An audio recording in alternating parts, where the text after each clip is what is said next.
So ito po yung 60 cm DTF printer ng Bohol. So as of this week, nakarun po kami ng 50 meters po. So ito po yung head area. So bago tayo mag-start sa printing, so mag-head clean po tayo. So ang gamit ko po na mode sa cleaning ay normal. After ng head clean, so mag-nozzle test po tayo. So i-check po natin kung buo po yung nozzle. If buo na, pwede na po tayo mag-start sa printing.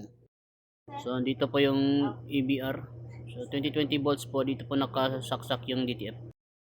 So dito po yung waste tank namin. So nasa 50% pa lang po yung laman. So ito po yung mga stocks namin dito. Dito po nakalagay yung mga unused. So dito po yung mga sobra. Yung mga used po dito po.